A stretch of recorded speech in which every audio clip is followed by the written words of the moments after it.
আমি ধূপগুড়িতে 2023 সেপ্টেম্বরের উপনির্বাচনের আগে সেপ্টেম্বর মাসের 2 তারিখ সভা করতে এসেছিলাম। আমি মানুষকে কথা দিয়েছিলাম, আপনাদের জিজ্ঞেস করেছিলাম যে বলুন কি অসুবিধা হচ্ছে, কি প্রয়োজন, কি দরকার। সভা থেকে মানুষ বলেছিল ধূপগুড়িকে মহকুমায় পরিণত করতে হবে। আমরা বলেছিলাম 31 ডিসেম্বর 2023 মধ্যে ধূপগুড়ি মহকুমা হবে। কথা রেখে আমাদের মন্ত্রিসভার মিটিংয়ে আমাদের মাননীয় মুখ্যমন্ত্রী অক্টোবর মাসে মন্ত্রিসভায় সিদ্ধান্ত নিয়ে ধূপগুড়িকে মহকুমা করেছে। পরবর্তীকালে 2 মাস হাইকোর্টে আটকে ছিল, যেহেতু মহকুমা হলে একটা আদালত, সাব ডিভিশনাল কোর্ট দরকার পড়ে। 19 জানুয়ারি সেই ফাইল ক্লিয়ার হয়, আমরা সেই কথা রেখেছি। তারপর আমি 1 মাস আগে ময়নাগুড়িতে সভা করতে এসে বলেছিলাম যে ধূপগুড়ি তো মহকুমা হয়েছে, আমাদের প্রথম লক্ষ্য এই মহকুমায় যে উন্নয়নের কাজ হবে সেখানে মহকুমা হাসপাতালকে আমরা 60 বেডের জায়গায় 100 বেডের মহকুমা হাসপাতাল করব।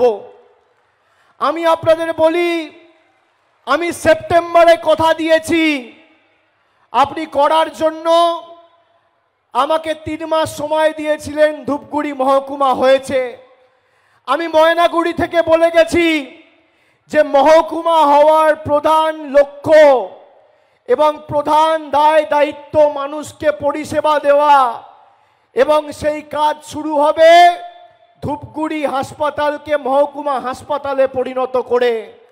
আমি আপনাদের বলছি, নির্বাচন চলাকালীন সরকার কোনো কাজ করতে পারে না, তার কারণ রাজ্য সরকার কেন্দ্রীয় নির্বাচন কমিশনের নিয়ন্ত্রণে থাকে এবং আদর্শ আচরণবিধি চলাকালীন কোনো কাজ হয় না।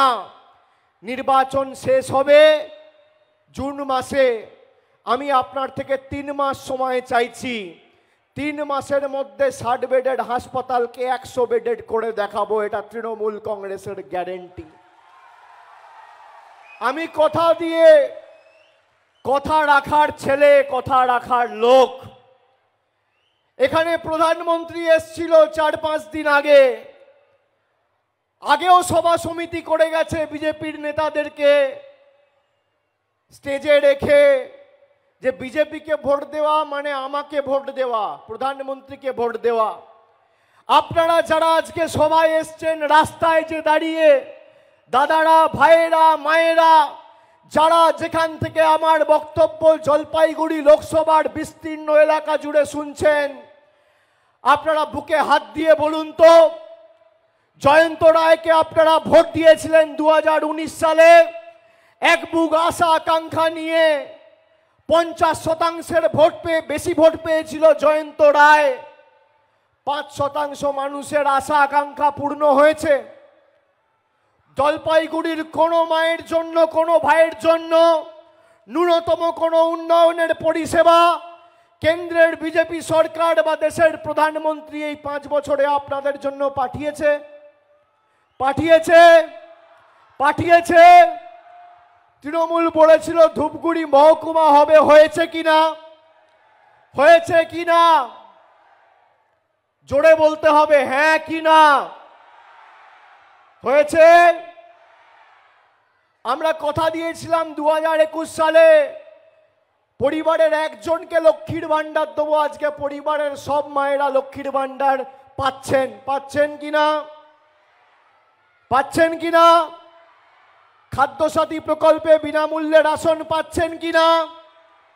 যারা 11-12 পড়ে, আমাদের সরকার এককালীন 10,000 টাকার সাহায্য সহযোগিতা করছে, আপনাদের আর্থিক সহযোগিতা করে ডাইরেক্ট ব্যাংক অ্যাকাউন্টে পাঠিয়ে দিচ্ছে যাতে আপনি স্মার্টফোন কিনতে পারেন। পাচ্ছেন কিনা? 100 দিনের শ্রমিক যাদের টাকা বন্ধ ছিল 2 বছর ধরে, দেওয়ার কথা ছিল মোদিজির, মোদিজি 2 বছর ধরে দেয়নি, আমাদের সরকার দিয়েছে। ফেব্রুয়ারি মাসে সবাই টাকা পেয়েছেন কিনা? লক্ষ্মীর ভান্ডার 500 টাকা ছিল, এপ্রিল মাস থেকে আপনারা 500 টাকার জায়গায় মাসে 1000 টাকা পাচ্ছেন কিনা? জলপাইগুড়িতে যখন বিধ্বংসী ঘূর্ণিঝড়ের কারণে এই পাশে ময়নাগুড়ি ব্লক, ময়নাগুড়ি 2 নম্বরের আন্ডারে বার্নিস জিপি প্রায় ক্ষত বিক্ষত, 2000-3000 বাড়ি প্রায় মাটিতে মিশিয়ে গেছে। রাত্রিবেলা কে ছুটে এলো? নরেন্দ্র মোদী না মমতা বন্দ্যোপাধ্যায়? মোদী না দিদি? তাহলে কার গ্যারেন্টি নেবেন? পাশে থাকা দিদি না দূরে থাকা মোদী?